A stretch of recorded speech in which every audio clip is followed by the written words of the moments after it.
Quiero que vamos al libro de Filipenses, capítulo 1. No me puse de acuerdo con el Luis, pero estamos en la misma carta, amén. Podemos decir en el mismo espíritu, amén. Filipenses, capítulo 1, del versículo 12 al 14. Mientras usted lo busca, el libro de Filipenses es una carta escrita, una de las 14 cartas escritas por Pablo. Esta también la escribió en uno de sus 5 encarcelamientos que tuvo en Roma. Y esta carta se escribió aproximadamente en el primer siglo, en el año 60 al 62. Y su énfasis principal no es teológico, sino que más bien es una carta que habla acerca de la riqueza, de la gracia de Dios para la iglesia de Filipos, para esta iglesia. Pablo habla de mantener el sumo gozo en Cristo Jesús, aún en medio de los padecimientos. ¿Cuántos están siendo atribulados? ¿Cuántos están viviendo situaciones difíciles? ¿Cuántos quizás están orando en su casa y sienten que su oración ni siquiera llega al techo? Queda ahí nomás. Hermano, a veces es necesario vivir estos tiempos, pero el Señor, aunque no lo podamos ver, Dios sigue obrando. Amén. Dios sigue obrando, Dios sigue teniendo el control, Dios sigue siendo el Señor.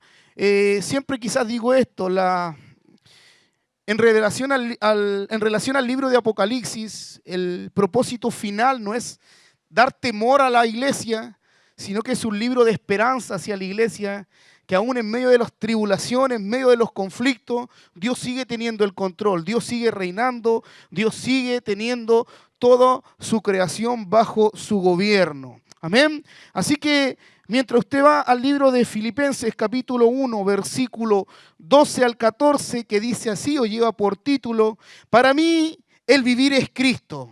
Amén. Amén. No sé si lo puede decir fuertemente. Para mí el vivir es Cristo. Amén. Para mí el vivir es Cristo. Y continúa en este pasaje diciendo, para mí el vivir es Cristo y el morir es ganancia. Amén. Debemos entender que nuestra vida está escondida en Él, hermano. Está en Él. 1:12 dice, quiero que sepáis, hermanos, que todas las cosas que me han sucedido han redundado más bien para el progreso del Evangelio. De tal manera que mis prisiones se han hecho patentes en Cristo en todo el pretorio. Y a todos los demás, y a la mayoría de los hermanos, cobrando ánimo en el Señor, mis prisiones se atreven mucho más a hablar la palabra sin temor. ¿Qué estaba viviendo Pablo, hermano? ¿Qué estaba viviendo el apóstol cuando escribe esta carta? Mientras usted lo piensa, el título de este mensaje es Dios reencaminará o Dios ordenará todo para el avance de su evangelio del reino de Dios. Dios va a encaminar, Dios va a guiar todas las cosas para que su palabra, para que su evangelio pueda avanzar, hermano. Sea la situación que sea. El apóstol Pablo escribe las siguientes palabras desde la cárcel de Filipo, hermano, los filipenses, estando preso en Roma. Este era su primer encarcelamiento, hermano, de los 5 que tuvo, su primer encarcelamiento.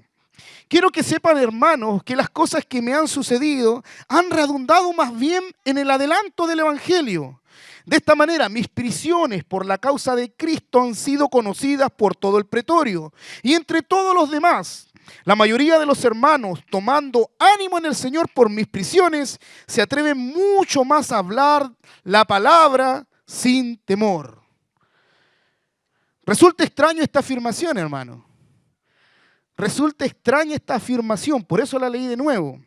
Las cosas que han sucedido han redundado más bien para el avance del Evangelio.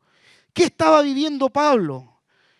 ¿Estaba happy, feliz? ¿O estaba triste, hermano? ¿Qué estaba viviendo cuando escribe estas palabras? ¿A quién se le ocurriría el encarcelamiento de un apóstol? ¿Quién fue el principal evangelizador de las naciones? Pudiese redundar que su encarcelamiento sirviera para el avance del evangelio, hermano. Si nosotros pensamos, podríamos decir, quizá usted y yo, si pensamos humanamente, es mejor que el apóstol permaneciera libre. ¿Por qué? Porque al estar libre él podía seguir evangelizando y quizás abriendo más iglesias. Pero estando preso, Pablo escribe que el evangelio seguía corriendo, hermano. Es contraproducente quizás lo que Pablo escribe a lo que estaba viviendo. Por otro lado, resulta ilógico que los hermanos que estaban en el Imperio Romano, al ver que Pablo lo habían puesto preso por predicar el evangelio, se acordarían y dejarían de predicar para no correr la misma suerte. Eso se pensaba, hermano. ¿Por qué lo metieron preso? Porque al meterlo preso pensaban que los que iban a predicar con Pablo iban a tener temor y se iban a guardar. Pero ¿qué escribe Pablo? Que ocurrió lo contrario. Los que predicaban con Pablo no se escondieron, sino que tenían mejor ánimo para seguir predicando, hermano. Qué maravilloso es lo que Dios puede hacer en las situaciones adversas. No sé si lo piensa usted o no. Sucedió lo contrario. Siempre o a veces digo que quizás Dios es uno de los mejores karatecas o el mejor karateca. Porque yo no sé si usted sabe esto, pero un karateca ocupa la fuerza del otro para poder derribarlo. Y Dios está ocupando en esta instancia la fuerza del enemigo, porque el enemigo había planeado dejar preso a Pablo para que el evangelio se detuviese, pero ocurrió lo contrario. El evangelio siguió avanzando. Aún hay algo mayor, hermano, de lo que posiblemente ni siquiera el apóstol Pablo lo hubiese pensado en ese momento cuando se fue preso. Que gracias a este primer encarcelamiento en Roma, Pablo en la prisión dispuso de más tiempo, suficiente como para poder dedicarse a la oración. Fue como una pausa para su ministerio. Pablo, al haber estado preso, se dispuso más tiempo para la oración, para recibir más revelación de Dios y aún más para escribir 4 cartas más. 4 epístolas que son trascendentales para la iglesia. En ese encarcelamiento en Filipo, Pablo escribe la epístola a los Efesios, obviamente la carta a los Filipenses, pero también una carta a los Colosenses, y a un pequeño discípulo llamado Filimón también le manda una carta. O sea, podemos decir que esta situación difícil, Pablo continúa trabajando, pero en un descanso ministerial. En un descanso ministerial. Estas cartas no solo resultaron muy importantes para aquella iglesia, para la iglesia de Éfeso, de Filipo o para la iglesia de Colosas, sino que también para toda la iglesia a nivel mundial y de todos los siglos, como lo decía Esteban. La palabra de Dios permanece para siempre, hermano. ¿Por qué es importante recalcar esto, hermanos míos? No hay ninguna duda de lo que dice la palabra de Dios, Romanos 8, 28 y 29, que los que aman a Dios todas las cosas le ayudan a bien, conforme a su propósito y a la sabiduría de Dios han sido llamados, hermano. ¿Qué te quiero decir? Que la situación que estés viviendo hoy día, si es una crisis, si es un conflicto, Dios la va a revertir a su favor. ¿Cuántos dicen amén?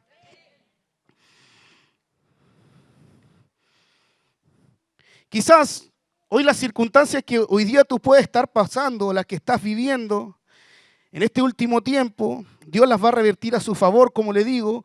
O quizás la enfermedad hoy día ha tocado tu puerta, quizás la depresión te está por alcanzar, o simplemente problemas en tu economía están ahogando tu matrimonio. Déjame decirte que Dios puede revertir todo a su favor, hermano. Sea el conflicto que estés viviendo, Dios lo puede revertir a su favor. Siempre digo esto, hermano, Dios va a usar cualquier cosa, cualquier método, cualquier situación para formar su carácter en ti, hermano. Dios va a usar cualquier método, cualquier situación para formar su carácter en ti. Y eso es lo que dice la carta también a los filipenses, que el que comenzó la buena obra en nosotros la va perfeccionando día a día hasta el día de su venida, hermano. Hermano, usted no sabe lo mismo de Dios lo que sabía hace un año atrás. Hoy tiene más revelación de Dios. Y sea la situación que le ha tocado vivir, le ha ayudado para que en el Señor usted pueda estar siendo fortalecido. ¿Qué quiero decirle, hermano? Que Dios es más grande que tu crisis. Dios es más grande que tu problema. Dios sigue operando en milagros. Dios sigue siendo todopoderoso. Aún puede dar vida donde no la hay, hermano. La iglesia debe prepararse, hermano, porque vienen tiempos distintos para sus hijos, donde realmente seremos testigos de la maravilla, de la gloria de Dios, hermano. Su poder no se ha acabado. El poder de Dios sigue manifestándose sobre su iglesia porque Él sigue teniendo el control de todas las cosas. El libro de Isaías dice lo siguiente, Isaías 55, versículos 8 y 9. Mis pensamientos no son vuestros pensamientos, ni vuestros caminos mis caminos, dice Jehová. Lo vuelvo a decir, mire, la mente de Dios no es la suya. Eso es lo que está diciendo este profeta, porque mis pensamientos no son vuestros pensamientos, ni vuestros caminos mis caminos, dijo Jehová. Como son más altos los cielos de la tierra, así son mis caminos, más altos que vuestros caminos, y mis pensamientos más que vuestros pensamientos, hermano. Dios no piensa como tú, Dios va a arreglar todo hacia su favor, hermano. ¿A qué viene todo esto hoy día, hermano? Apliquémoslo a nuestra situación actual hoy día en nuestro país. ¿Cuál es la situación actual de Chile, hermano? No me voy a decir Chile no va al mundial, no. ¿Cuál es la situación actual de nuestro país? ¿Cuál es la situación actual de Chile? Mire, desde hace varios años y distintas denominaciones, no solo Coinonía, distintas denominaciones han venido orando por el bien de nuestro país, hermano.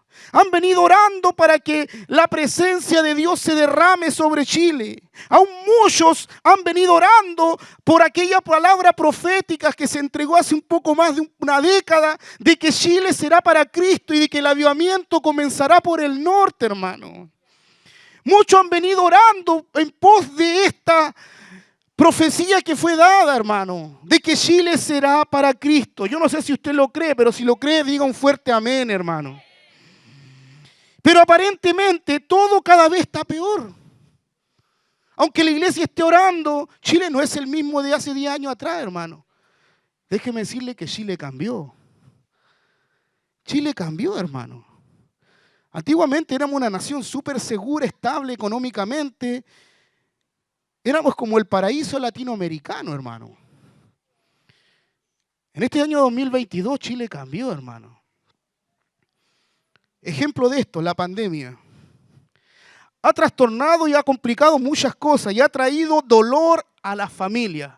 Hago un paréntesis, aunque esto está ocurriendo en todo el mundo, lo de la pandemia. Pero la pandemia ha afectado, hermano, ha afectado a las familias acá en Chile. La economía, ¿cuántos saben de la economía? Muestra más del 14 o el 15% de pobreza hoy día en nuestro país, hermano. Y eso es lo que dice la estadística, que la economía muestra que el 15% de nuestra nación está empobrecida, hermano.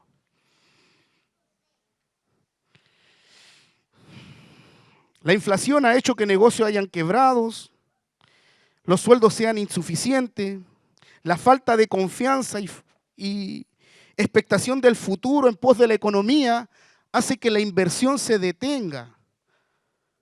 Los inversionistas que tenían su mirada en Chile hace 10 años, hoy día prácticamente se están frenando en poder invertir.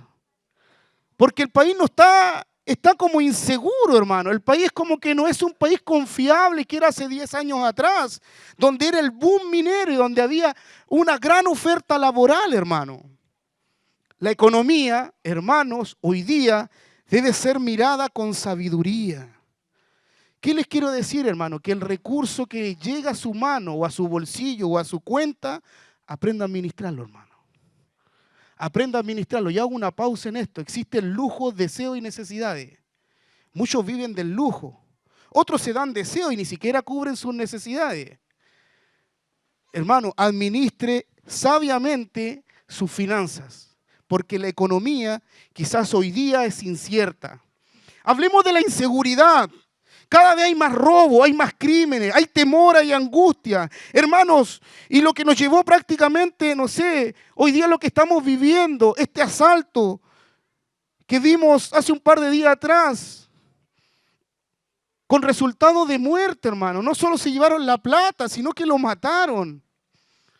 Y eso nosotros estábamos acostumbrados a verlo sentado de las noticias, que ocurría solo en Santiago y está ocurriendo en Copiapó, hermano. La inseguridad también provoca incertidumbre, las malas noticias, hermano. La situación actual de nuestro país quizás no es la mejor. Esto ha hecho que el ánimo social, cómo se ve la población se siente insegura. Da muestra de cansancio. La población anda más enojada, haciendo manifestaciones, destrozos. Parte de la comunidad infantil prácticamente la semana antepasada destruyeron los colegios, hermano. El ánimo social, hermano. La confusión y el desorden ético-moral. También hay que resaltarlo, hermano. Mira, yo tuve un ramo en seminario que se llamaba Ética y Ética Pastoral.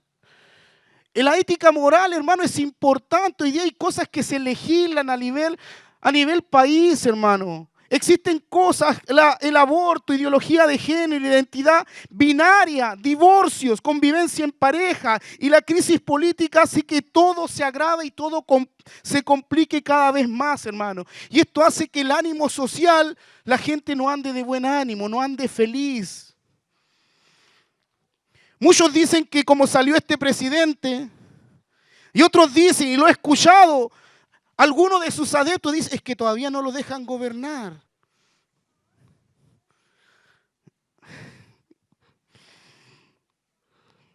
Pero algo dice la Biblia, hermano. Bueno, voy a hablar un poco más del presidente. Lo acabo de leer hace unos días atrás. Sabemos que está en Estados Unidos, ¿cierto? En una de las cumbres de América Latina con Joe Biden. Y el presidente Boric, hermano, fue un presidente elegido con amplia mayoría, hermano. Ha sido el único presidente que ha sacado mayor cantidad de votos que los otros que han salido casi por poquita ventaja han ganado. Según la encuesta, dice que el presidente Boric fue elegido con casi el 57% de los votos de toda la población, hermano. O sea, ni siquiera acá se le acercó.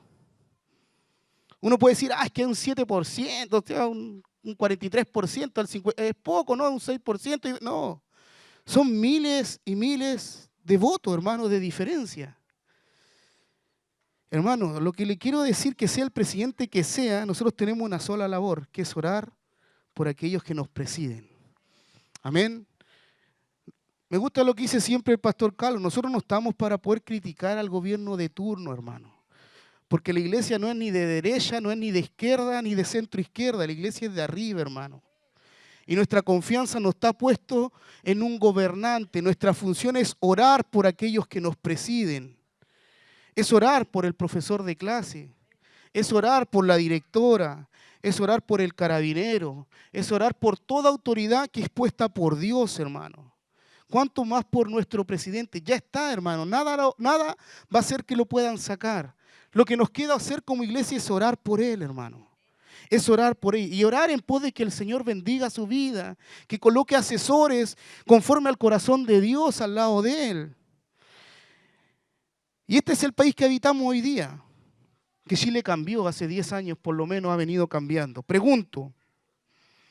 Aunque todas las cosas parezcan malas y oscuras, según lo que estaba viviendo el apóstol Pablo, aunque nuestra situación que vivamos hoy día como país sea mala, sea oscura, sea difícil, podemos decir lo que dijo el apóstol Pablo, que todas las cosas que están pasando hoy en nuestro día, en nuestro país, van a redundar para el favor del bien en pos del evangelio.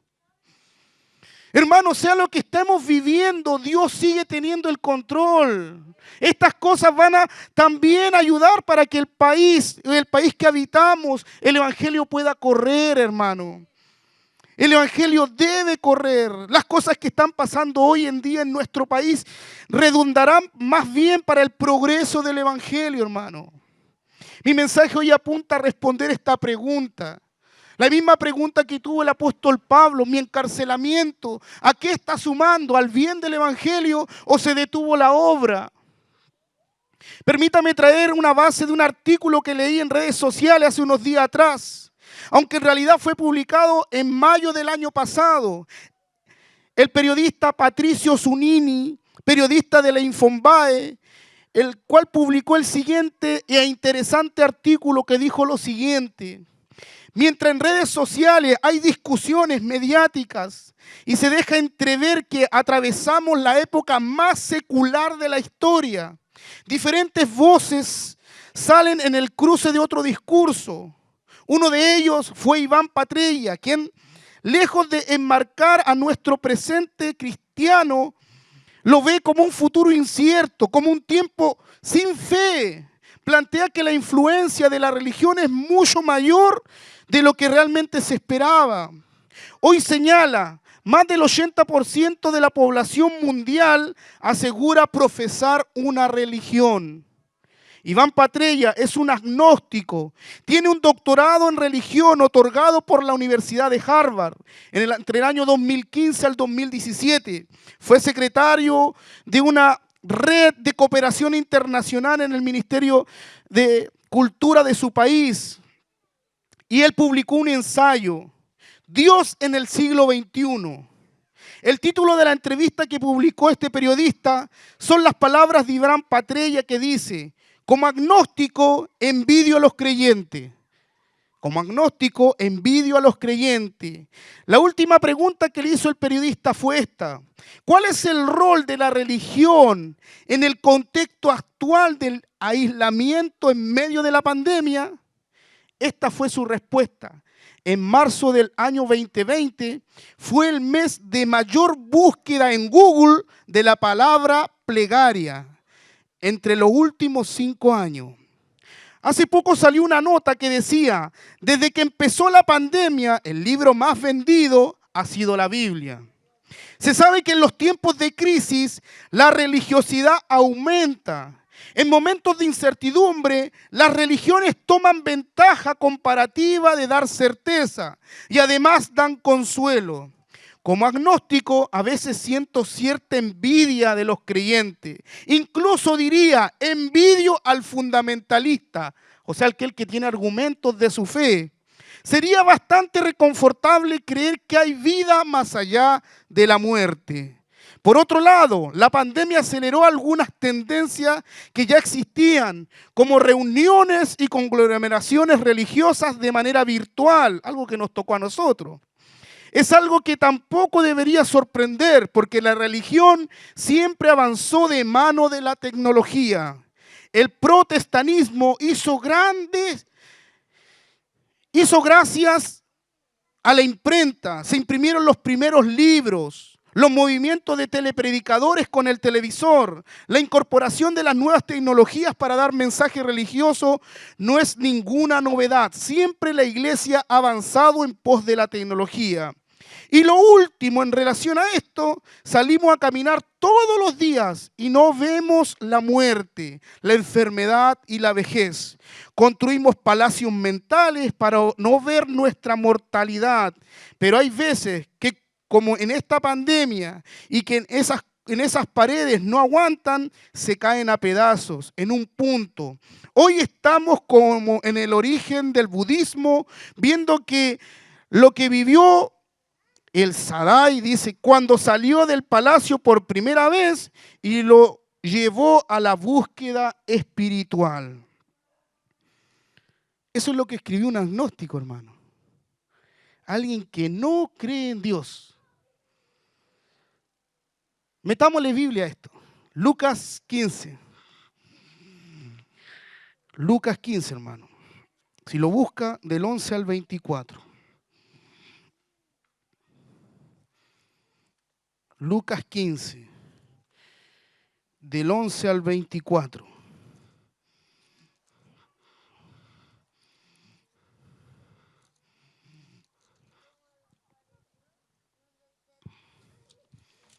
Lleva por título El Hijo Pródigo.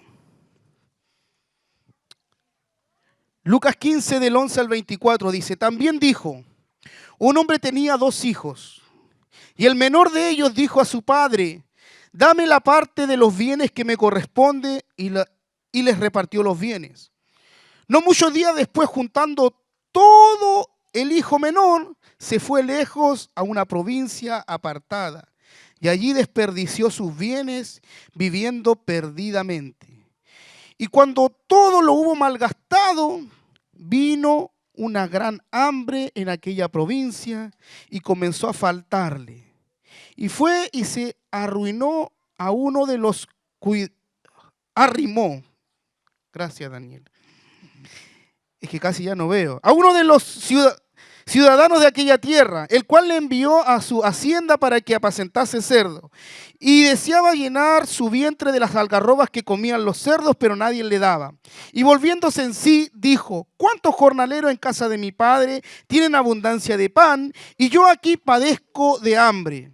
Me levantaré e iré a mi padre y diré: Padre, he pecado contra el cielo y contra ti. Ya no soy digno de ser llamado tu hijo. Hazme como uno de tus jornaleros. Y levantándose, vino a su padre. Y cuando estaba aún lejos, le vio su padre y fue movido a misericordia. Y corrió y se echó sobre su cuello y le besó. Y el hijo le dijo: Padre, he pecado contra el cielo y contra ti, y ya no soy digno de ser llamado tu hijo. Pero el padre dijo a sus siervos: sacar el mejor vestido y vestirle, y ponerle un anillo en su mano y calzado en sus pies, y traer el becerro gordo y matarlo, y comamos y hagamos fiesta, porque este es mi hijo muerto era y ha revivido, se había perdido y es hallado. Y comenzaron a regocijarse. Qué tremenda experiencia la del hijo pródigo, hermano. Todo lo que estaba sucediendo me hace pensar en el hijo pródigo, lo que acabamos de leer, hermano. No lo de la Biblia, lo que está pasando en nuestro país y lo que dice este periodista. Había un joven que reclamó su herencia y se alejó de la casa de su padre. Mientras él contaba con el dinero, según lo que acabamos de leer en el libro de Lucas, dice que mientras él tenía plata, tenía fiesta, mujeres, placeres, diversión, vicios, no sé. Ni se acordaba de su papá. Mientras tenía plata, como se había ido, ni se acordaba de su papá. Pero la Biblia dice que un día este joven tocó fondo. Tocó fondo. ¿Qué significa tocar fondo? Quebró económicamente, se le acabó la plata. Cuando se le acabó la plata, se acabaron los amigos, se acabaron las fiestas. Hubo una crisis económica en aquella región, hermano, en aquella provincia. Dice la Biblia que acabamos de leer que hubo una crisis económica en aquella provincia. Llegó el hambre, llegó la miseria, llegó la desocupación laboral. La Biblia dice que no conseguía trabajo. Para la cultura judía en aquella época no había nada peor que apacentar cerdos. ¿Por qué? Porque el cerdo es un animal inmundo para los judíos. Y me acabo de enterar que no solo para los judíos, para algunos venezolanos, que ya estuve compartiendo con unos, conversando, y me decían que el puerco es el cochino, le dicen. No lo comen, no lo comen. El cochino, así, ni siquiera le dicen, vamos a comer chanchito, no, nada, cochino. Ese es el nombre que le dan, no lo comen. Entonces para la cultura judía tampoco, apacentar cerdo era lo peor. Y ese fue el único trabajo que consiguió el hijo pródigo. Ni siquiera dice la Biblia que ni siquiera le permitían comer de las algarrobas, o sea, de los desechos que comían los cerdos. Realmente este hijo pródigo había tocado fondo, hermano. Había tocado fondo, pero esa crisis le ayudó a reflexionar, hermano. Mire, lo que Dios hace en medio de las crisis es hacernos reflexionar en Él, en su soberanía, en su poder, que Él sigue teniendo el control de todas las cosas. Pregunto en esta hora, ¿a qué nos ayudan las crisis? A confiar en Él. Hermano, a confiar en Él. La palabra de Dios que acabamos de leer dice que el hijo se acordó de la casa de su padre. En medio de esta crisis de hambre, de no tener nada, quizás ya estaba flaquito. Se acordó de la casa de su padre, de lo tonto, de lo estúpido estúpido quizás que había sido de haberse alejado de la casa de su padre. El texto dice, es más fuerte, Lucas 15, 17 y 18 dice, y volviendo en sí dijo, ¿cuántos jornaleros, o sea, cuántos empleados hay en la casa de mi padre que tienen abundancia de pan y yo perezco aquí, yo que tengo hambre? Pero en la casa de mi padre hay comida. Dice que tomó la decisión y dice, me levantaré e iré a mi padre y le diré, Padre, he pecado contra el cielo y contra ti. Creo que Dios usará esta crisis, hermanos, que hoy día estamos viviendo para que muchos vuelvan a Él, hermano. Para que muchos vuelvan a Él. Hasta quizás un agnóstico como Iván, que acabamos de leer, que es lo que escribió, que sentía envidia de los cristianos, puede volverse al Señor. Puede volverse al Señor. El texto sigue de Lucas diciendo, y levantándose vino a su padre. Eso es lo lindo de esta historia, hermano. Que la crisis que vivió lo hizo reflexionar y accionar. Y levantándose vino a su padre. El corazón de Dios es grande, hermano. Dios es amor y sigue perdonando. Este padre abraza a su hijo, hermano.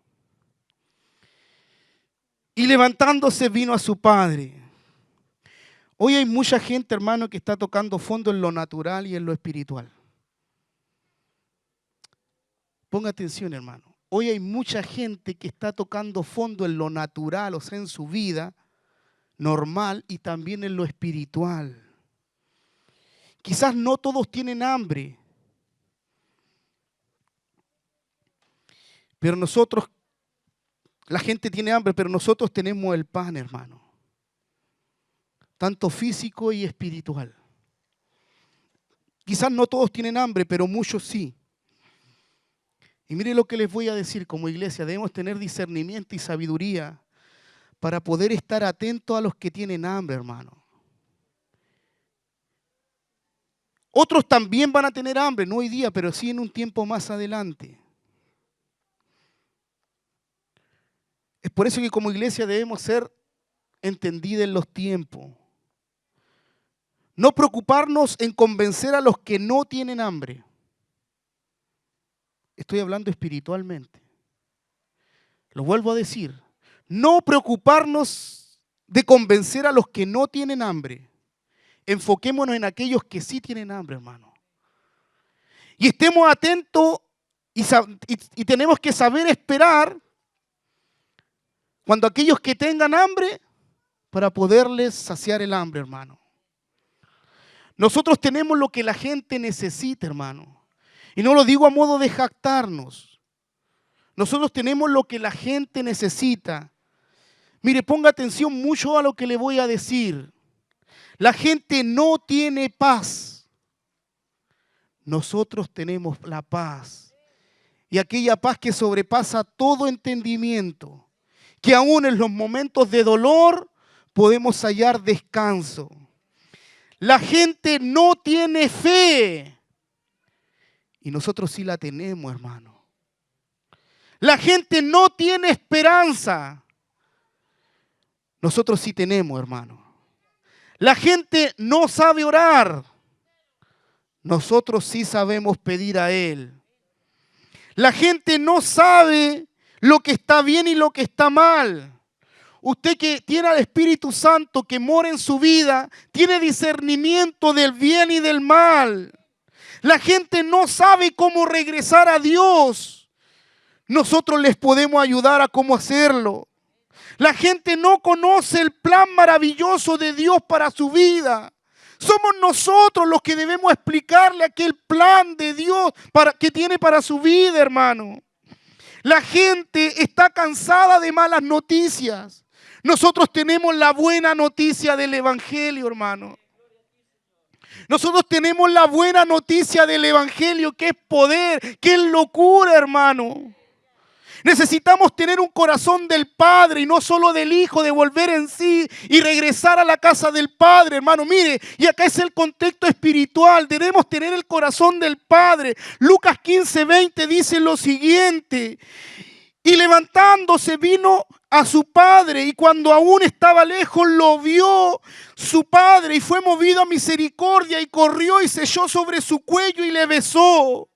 Necesitamos ser una iglesia que sale de las cuatro paredes, como salió el Padre. El Padre no se quedó en su palacio, no se quedó en su hacienda, no se quedó en su comodidad. Dice que corrió a los brazos de su Hijo, que salió, hermano. Necesitamos ser una iglesia que ve más allá, no quedarnos pegados quizás en la construcción, hermano. Si usted me pregunta si yo estoy pensando en eso, no.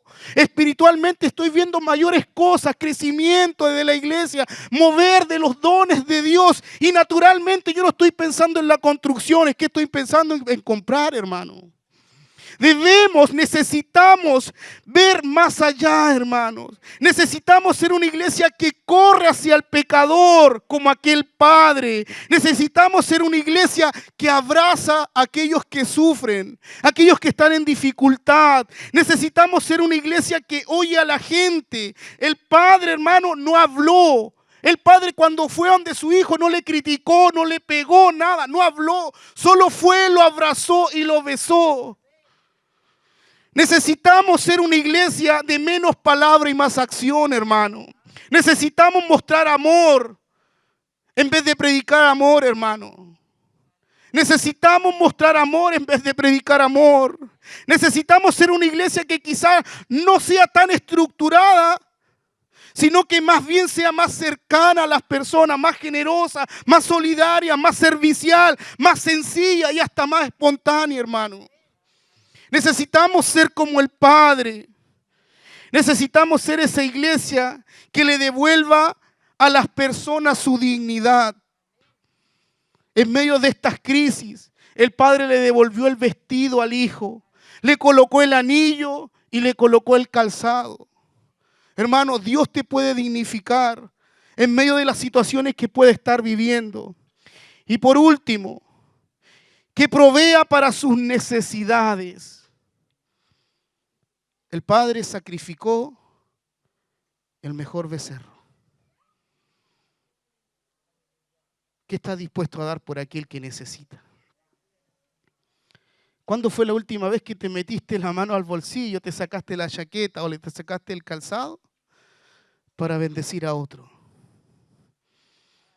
Necesitamos suplir las necesidades de aquellos que tienen hambre y sed de justicia, hermano. Necesitamos ser una iglesia que brinde paternidad, casa y una nueva oportunidad, hermano. Una nueva oportunidad. En medio de las crisis que estés viviendo, Dios la puede revertir a tu favor y Dios te va a dignificar, hermano. En medio de la situación que estés viviendo en tu casa, el conflicto, Dios puede revertir esa situación a tu favor, porque Él está trabajando en ti y en mí, hermano. Dios sigue obrando en nuestra vida. Dios sigue teniendo el control, pero necesitamos tener el corazón del Padre.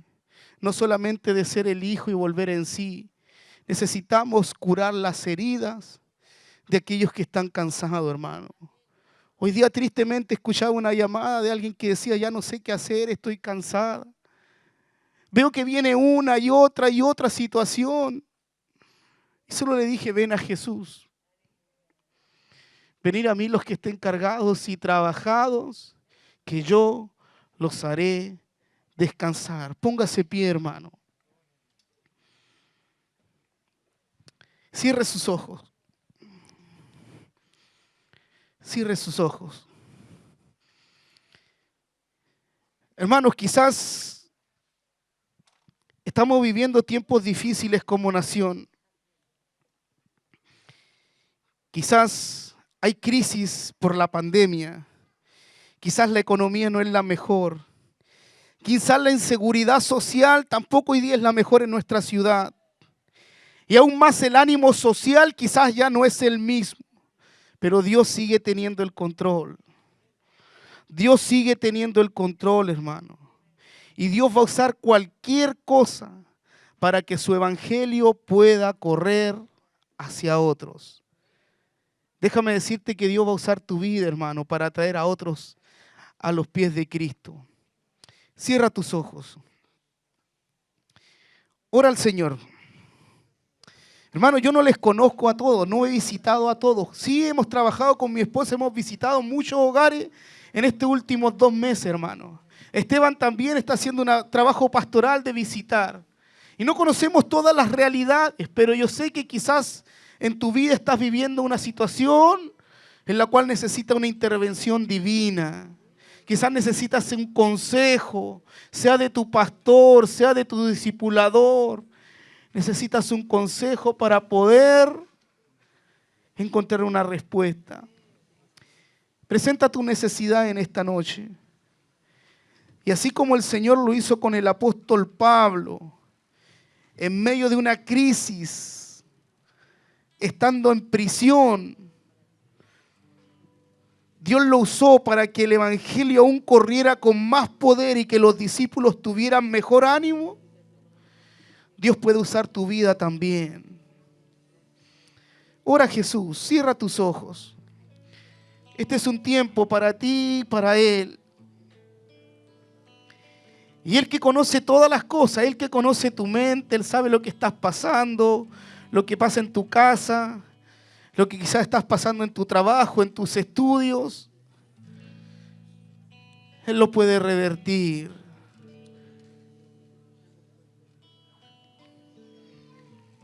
Ora a Jesús. Ora a Jesús.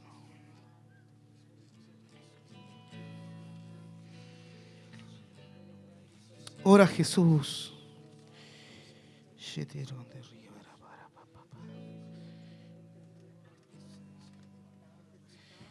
Señor, sabemos que tenemos lo que la gente necesita, Dios.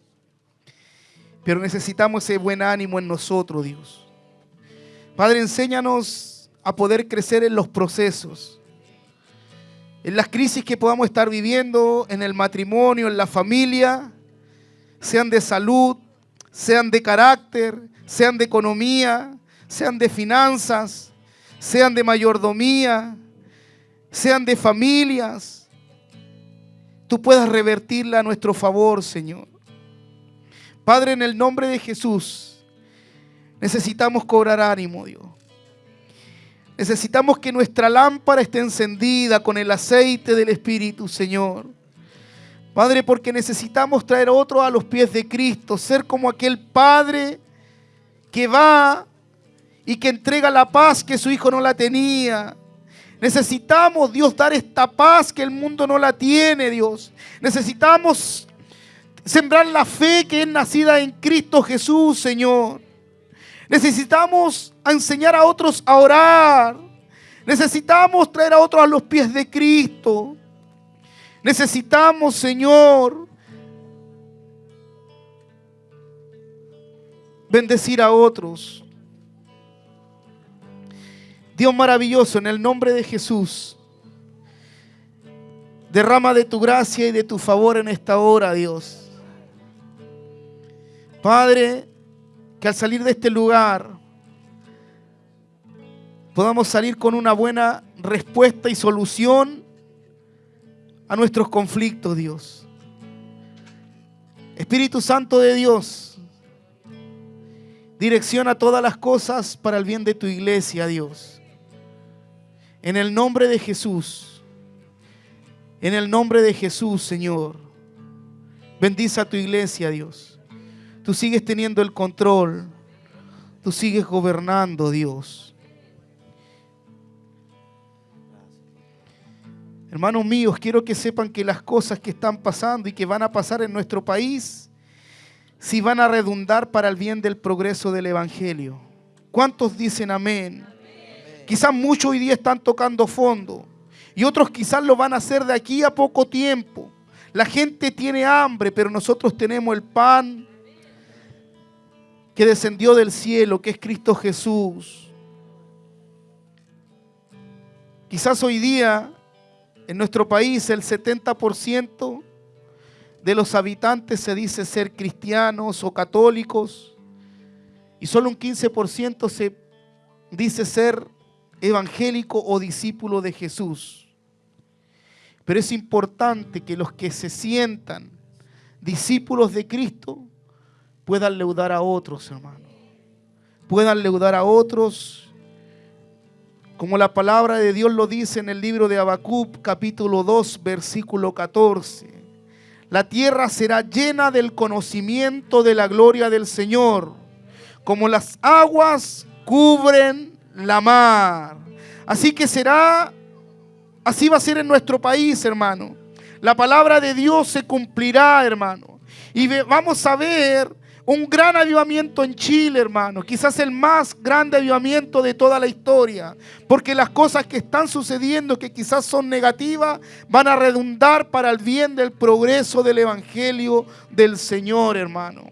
Cobre esperanza, cobre confianza, sea la situación que estemos viviendo o que las leyes que se estén aprobando o las decisiones que esté tomando el presidente, debemos orar por ello, debemos bendecirle en el nombre de Jesús. Amén y amén. ¿Por qué no le da un fuerte aplauso al Señor?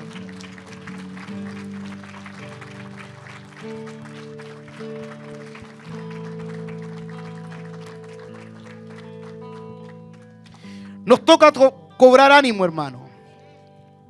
Dele una sonrisa a su hermano que está al lado. Nos toca cobrar ánimo y atrevernos a mucho más. Hablar la palabra sin temor, hermano. Hablar la palabra sin temor. No tenga miedo, el Señor está con usted. Amén.